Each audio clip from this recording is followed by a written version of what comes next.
So you're scrolling through Zillow at 2 in the morning, doing that thing we all do where we torture ourselves by looking at houses we can't afford. And suddenly you see it, a 3-bedroom house. Not an apartment, not a condo, an actual house with a yard and a driveway. For $35,000. Your brain short circuits. You start doing the math. That's a used car. That's less than most people's student loans. That's like 6 months of rent in a normal city. You could pay cash for a house. You could own a home outright before you turn 30.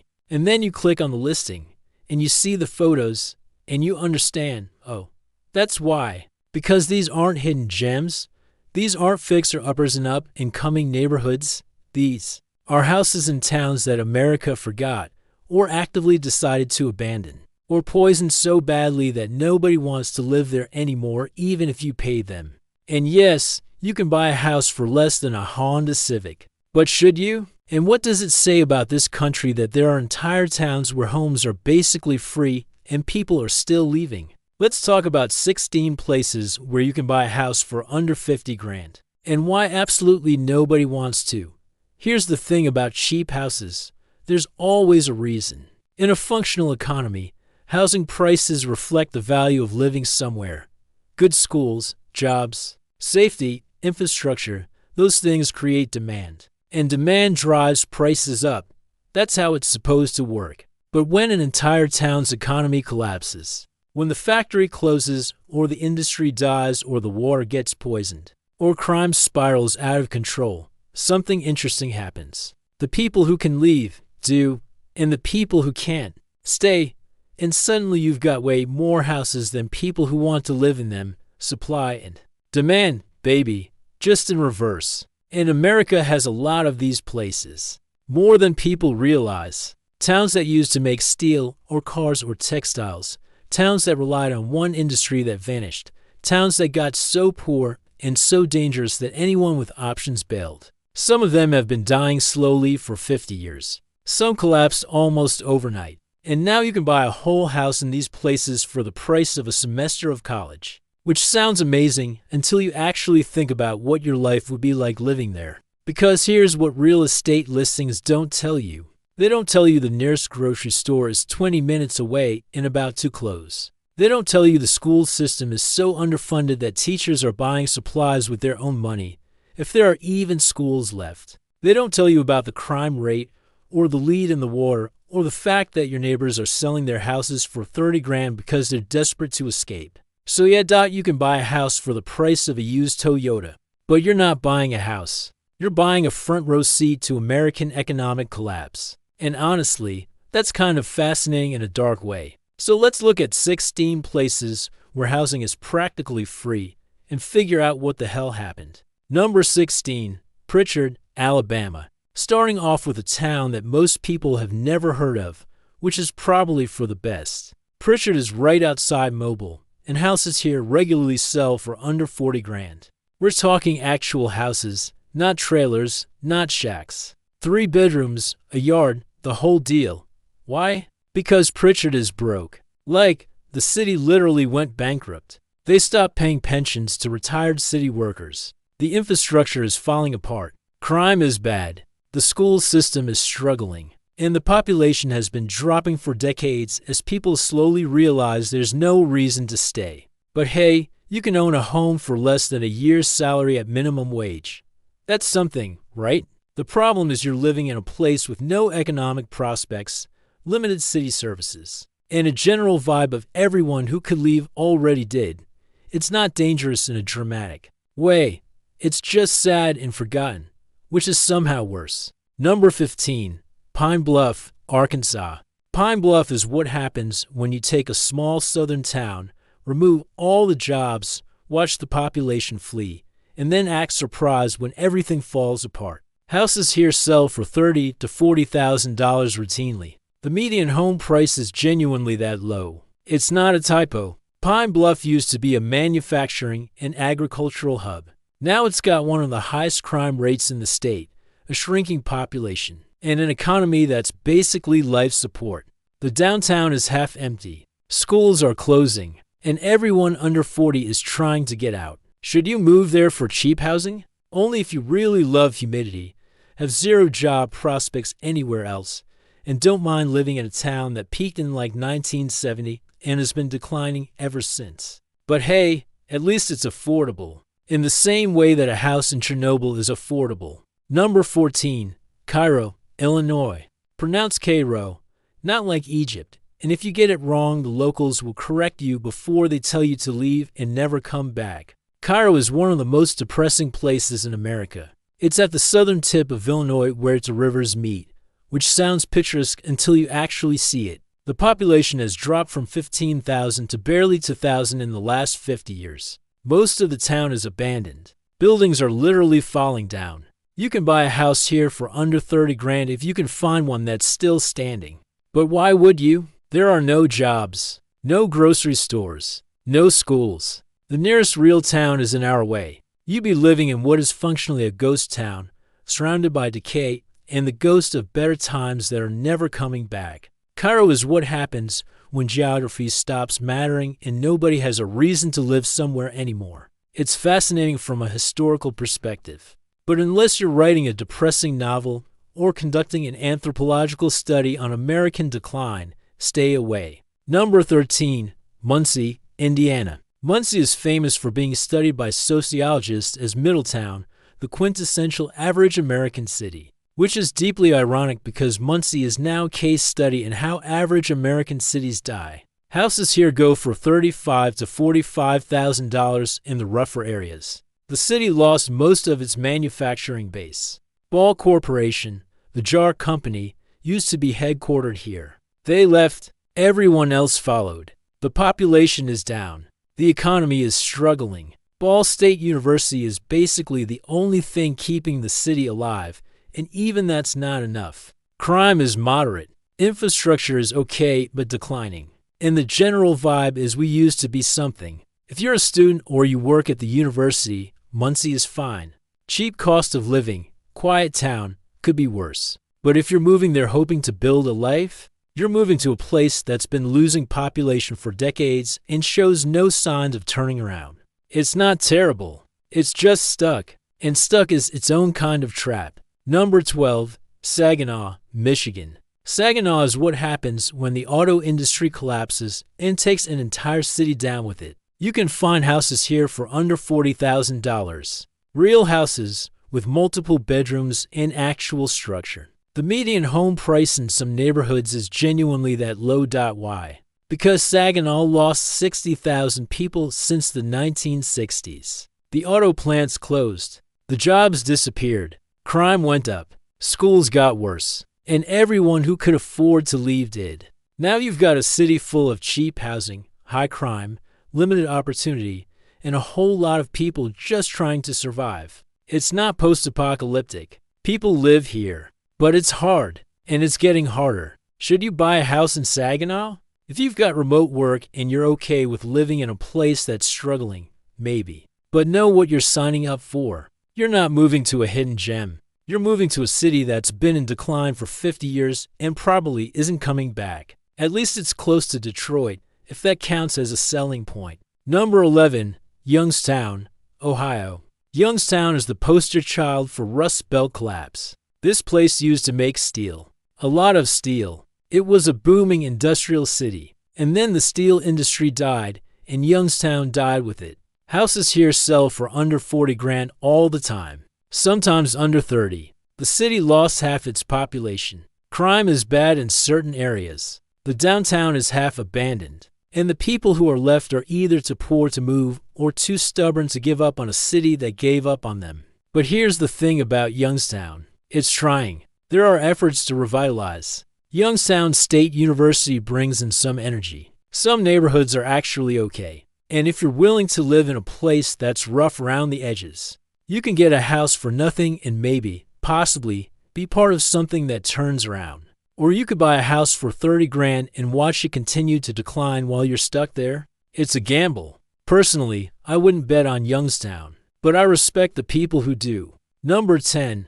Birmingham, Alabama's certain neighborhoods. Not all of Birmingham. Let's be clear. Parts of Birmingham are nice. But certain neighborhoods on the west and north sides? You can buy houses for under $40,000, and there's a reason for that. High crime, economic disinvestment, failing schools, infrastructure that hasn't been updated since the 1970s, and a general sense that these neighborhoods were abandoned by the city and everyone with money. Birmingham as a whole is actually growing and improving in some areas, but the city is deeply divided. The nice parts are getting nicer, the poor parts are getting poorer, and the cheap houses you see listed are in the parts that got left behind. Should you move there? Only if you're okay with living somewhere that the rest of the city forgot about. And even then, probably not. Number 9. Dayton, Ohio. Dayton used to be an innovation hub. The Wright brothers, NCR. A real manufacturing center. Now it's a Rust Belt city trying not to become the next Detroit. Houses in certain parts of Dayton sell for $30,000 to $45,000. The city lost a third of its population. Crime is elevated. The job market is weak outside of healthcare and defense. And a lot of neighborhoods are just empty. But Dayton isn't dead. It's got a decent downtown. The Air Force Base brings jobs. And there are efforts to reinvent the city's economy. If you're willing to live in a transitional city that could go either way, Dayton might be worth considering. Or it might not. It's genuinely hard to tell. Dayton could stabilize and slowly improve. Or it could continue declining. You're basically betting on a city's future, which is a weird thing to do when you're just trying to find a place to live. Number 8. Cleveland, Ohio. Certain neighborhoods. Cleveland is a tale of two cities. Downtown and the trendy neighborhoods, expensive and improving. The east side and certain west side areas, you can buy a house for under $40,000, and you'll understand why the moment you drive through. High crime, terrible schools, abandoned houses everywhere, no grocery stores, no investment, just decay. Cleveland as a whole is actually doing better than it was. The downtown is revitalized. There are jobs in healthcare and education. The cultural scene is decent, but the poor neighborhoods are still really poor, and they're not improving. You could buy a cheap house on the east side and hope the city's revitalization eventually reaches you. But that could take decades or never happen, and in the meantime, you're living in a neighborhood that most people are trying to escape from. It's a trap disguised as an opportunity. Number 7. Camden, New Jersey. Oh, Camden. Beautiful, tragic Camden. This is one of the most dangerous cities in America. The poverty rate is insane. The schools are terrible. And yes, you can buy a house for under $40,000, which should immediately tell you everything you need to know. Camden is right across the river from Philadelphia, which you'd think would help. It doesn't. The city has been struggling for decades. Crime is through the roof. Infrastructure is falling apart. And despite various revitalization efforts, progress is slow and uneven. Should you move to Camden for cheap housing? No, absolutely not, unless you have a very specific reason, like you work in Philly and you're extremely committed to urban pioneering and possibly getting mugged. Camden is cheap because it's dangerous and broken. That's the trade-off, and it's not a good one. Number 6. Baltimore, Maryland. Certain neighborhoods. Not all of Baltimore. The Inner Harbor is nice. Federal Hill is nice. But West Baltimore and certain East Side neighborhoods? Houses sell for under $40,000, and the crime rate will explain why. Baltimore has been dealing with violent crime, poverty, and population loss for years. The opioid crisis hit hard. The police department has had issues, and entire neighborhoods have been economically abandoned. You can buy a row house in West Baltimore for the price of a used car. But then you're living in West Baltimore, which is not where you want to be. The Wire wasn't a documentary, but it also wasn't completely wrong. Baltimore is a complicated city. Parts of it are genuinely great, but the parts where houses cost $40,000 are not those parts. And the city has shown no real ability to turn those neighborhoods around. So yeah, you could buy cheap housing in Baltimore, but you'd be buying into a situation that's been bad for decades and shows no signs of improving. Number 5. Memphis, Tennessee. Certain areas. Memphis is a city I want to like. It's got great culture, amazing food, deep history. But it's also got serious problems, and some neighborhoods reflect that. Houses in certain parts of Memphis sell for under $40,000. Crime is bad, really bad. The schools are struggling. And while the city as a whole has potential, the neighborhoods where housing is this cheap are not the ones seeing investment or improvement. Memphis is affordable compared to other cities, which is why some people are moving there. But there's a big difference between the gentrifying areas and the parts that have been forgotten. And the $40,000 houses are in the forgotten parts. Should you move there? If you've got a good job, do your research, and pick the right neighborhood, Memphis can work. But don't chase cheap housing into dangerous areas thinking you're getting a deal. You're not. You're getting exactly what you're paying for. Number 4. Flint, Michigan. Ah yes, Flint. The city that poisoned its own water supply and then acted surprised when people stopped wanting to live there. Houses in Flint sell for under 40 grand regularly, sometimes under 30, sometimes under 20. Because why would you want to live in a city that gave an entire generation of children lead poisoning and still hasn't completely fixed the problem? Flint used to be a GM company town. Those days are long gone. The population has dropped by half. The economy collapsed. And then the water crisis happened, which was so catastrophically mismanaged that it became a national scandal. The water is supposedly fixed now, but trust is broken. The city is still poor. Crime is still bad, and people are still leaving. Can you buy a cheap house in Flint? Absolutely. Should you? I honestly don't know. If you're from there and you want to stay and fight for your city, I respect that. But if you're an outsider thinking about moving there for cheap housing, understand what you're walking into. You're moving to a city that betrayed its residents and never really made it right. That's a tough sell, even at $30,000. Number 3. East St. Louis, Illinois East St. Louis is probably the scariest place on this list, and that's saying something. This city is one of the highest crime rates in the country. The poverty rate is over 30%. The population has collapsed. And yes, you can buy a house for under $40,000, assuming you can find one that isn't condemned or actively falling apart. East St. Louis is what happens when a city completely fails. The government is broke. Services are minimal. Entire blocks are abandoned. And the people who live there are trapped in a cycle of poverty and violence that seems impossible to break. Should you move to East St. Louis? No, absolutely not. This is not a hidden gem. This is not an up-and-coming area. This is one of the most dangerous and economically devastated places in America. The only reason to buy property here is if you're a speculator betting on some distant future revitalization that may never come, or if you're from there and trying to hang on. For anyone else, it's not an opportunity. It's a nightmare. Number 2.